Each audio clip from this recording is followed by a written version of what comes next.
Understanding evolution may be critical to understanding, well, how to understand. Let me explain.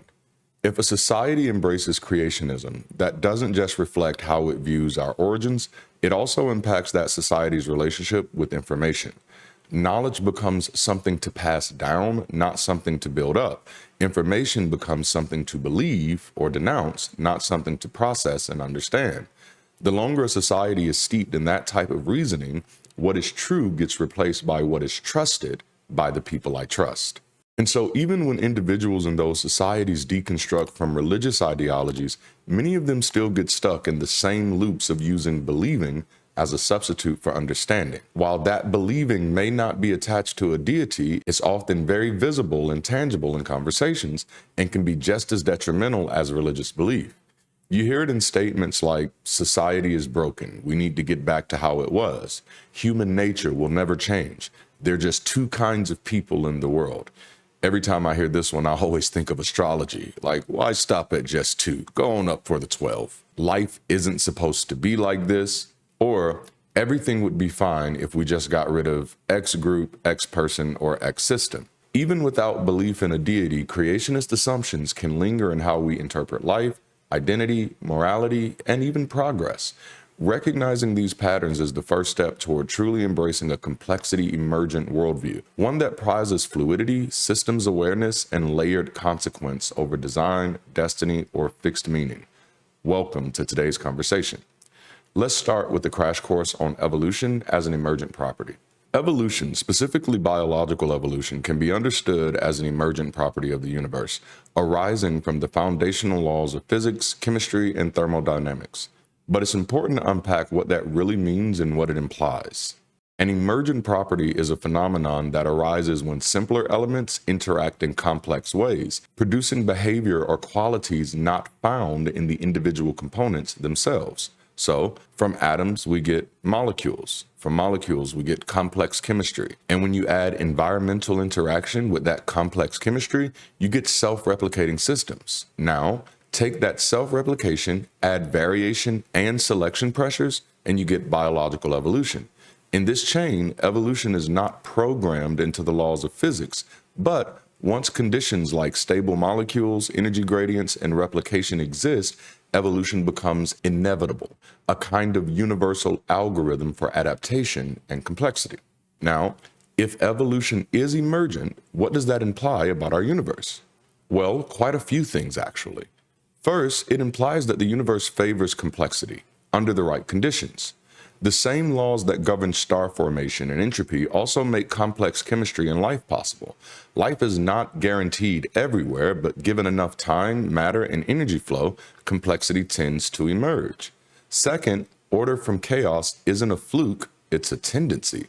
Despite the second law of thermodynamics, entropy increases, localized decreases in entropy are not only possible, they're natural in open systems like planets receiving energy from a star. Evolution is one way order organizes itself temporarily in a universe tending toward disorder. Third, we are part of the universe becoming aware of itself. If evolution is emergent and consciousness is a product of evolution, then self-awareness is an emergent property of the universe. That positions intelligent life not as an accident, but as a possible expression of universal laws. Fourth, there's no intrinsic meaning, but there is a pattern. Evolution doesn't intend anything, it's blind, but the patterns it creates are not random. They're shaped by feedback loops, constraints, and histories. This challenges teleological views while still allowing for a kind of wonder rooted in reality. And number 5, we are not the end, just a step. If evolution is a universal process, we are a transient phase in a larger continuum of unfolding complexity. Evolution didn't stop with us. It may continue through artificial intelligence, societal shifts, or even cosmic scale life forms. If evolution is an emergent property of the universe, then life, intelligence, and even morality are not foreign to the cosmos. They are woven into the fabric of possibility. It reframes existence not as a divine mandate or a cosmic fluke, but as the universe experimenting with itself through complexity. So now let's talk about humanity as a consequence of complexity. If we stop seeing humanity as the product of intentional design or creation and start seeing it as an emergent complexity, then we must fundamentally rethink how we think, especially when making decisions and evaluating ideas. Rejecting the idea of divine creation means discarding the notion of fixed purpose, blueprint, or predetermined morality. Instead, we acknowledge humanity is emergent, adaptive, and evolutionary. Behavior, morality, culture, and consciousness are fluid, not fixed. Systems, from religion to government to families, are not divine mandates, but complex, negotiated outcomes. This reframes how we should approach problem solving, identity, ethics, and progress. We can no longer appeal to a creator's intent. We have to own the consequences of our choices in a dynamic, evolving system. This is where it becomes necessary to think in orders of consequences. In a complex, interconnected world, linear cause and effect isn't enough. We need to develop layered reasoning. So think first order consequences, immediate. These are the obvious direct effects of a decision. For example, raising minimum wage increases earnings for low-wage workers. Second order consequences would be the short-term ripple, the indirect effects caused by the first order outcomes. For example, employers may reduce hours or raise prices to compensate. And there are also third order consequences, long-term and systemic. They are the complex, less visible effects over time or across systems. So in this scenario, it could be consumer behavior shifting, policy momentum growing, or even societal values around labor changing. Let's talk about why this matters, especially after deconstructing.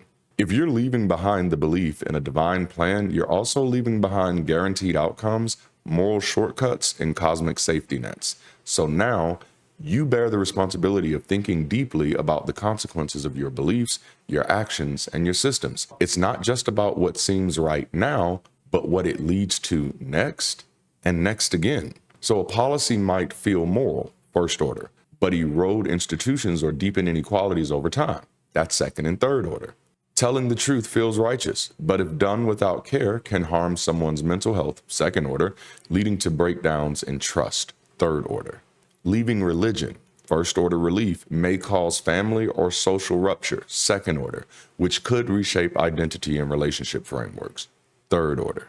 When you no longer see yourself as the product of divine creation, but rather as a part of an evolving complexity, your thinking must evolve too. This includes learning to see beyond immediate effects, anticipate unintended outcomes, and understand feedback loops, systems, and contexts. This is mature, liberated thinking, and it's essential for building an ethical, secular world grounded in responsibility, not superstition. So let's move on to the emergence of understanding. When someone sees the world through the lens of creation, they are more likely to think in absolutes. Right, wrong, good, evil, true, false. In this framework, belief is the goal, certainty is the virtue, and complexity is often dismissed as confusion or distraction. But once we accept that humanity is not the result of a divine blueprint, but rather the outcome of complex emergent processes, we are forced to evolve how we process information. Belief isn't enough. We must understand, and understanding requires us to think beyond the immediate. So there's a meaningful shift that happens when someone moves from being a believer to becoming an understander, and it reshapes how they think, decide, and engage with complexity. Believers are driven by a desire to arrive at certainty. They want answers that feel true right now, something they can accept and hold on to. Their cognitive mode prioritizes immediate coherence. If something makes enough sense in the moment, it's good enough to believe. Understanders, on the other hand, are driven by the need to accumulate insight. They are willing to sit with ambiguity, to gather more data, to resist premature conclusions. Their thinking style holds tension until they've explored more angles. Believers tend to make decisions based on first-order consequences, what seems right or effective right away. Understanders naturally think in second and third order terms, asking what ripple effects or systemic impacts might emerge over time. When faced with complexity, believers tend to seek simplicity, often reducing nuanced realities into binary categories. Understanders, in contrast, seek integration. They want to connect ideas, hold contradictions, and synthesize rather than simplify. This is the shift from belief-based thinking to complexity-conscious understanding, a shift that's essential for navigating a universe not built by design, but emerging through dynamic, layered processes. Let's talk about why this matters in the context of consequence thinking. First-order thinkers are belief-oriented. They're going to ask, does this feel true? They're going to prioritize quick coherence over deep consequence. So an example, if we teach abstinence, people won't have sex before marriage. The problem is this ignores long-term effects like shame, misinformation, teen pregnancy, or trauma. Now, second-order thinkers are typically understanding-oriented. The ask is, what does this imply next? The purpose is to consider ripple effects and identify any contradictions. So, for example, if we teach abstinence only, what beliefs will teens form about their bodies and relationships? But then there's also third-order thinkers, which we'll say are systems-oriented, where the ask is, how does this idea reinforce or dismantle larger systems over time? The desire is to understand cultural feedback loops, power dynamics, and identity formation. So an example could be, what kind of society are we building if people's self-worth is tied to purity or shame? Belief is satisfied by clarity in the moment. Understanding is fueled by clarity over time. People who believe want to feel something is probably true right now. People who understand are gathering insights so they can trace what will be true next and next again. If we want to evolve beyond superstition, we must learn to value understanding over belief, because only understanding teaches us to think beyond the immediate and prepare for the full complexity of human consequence. Let's integrate this entire framework and transition from emergence to ethics. If humanity is not a creation, then there's no divine design, no fixed destiny, no cosmic instruction manual. What does that mean?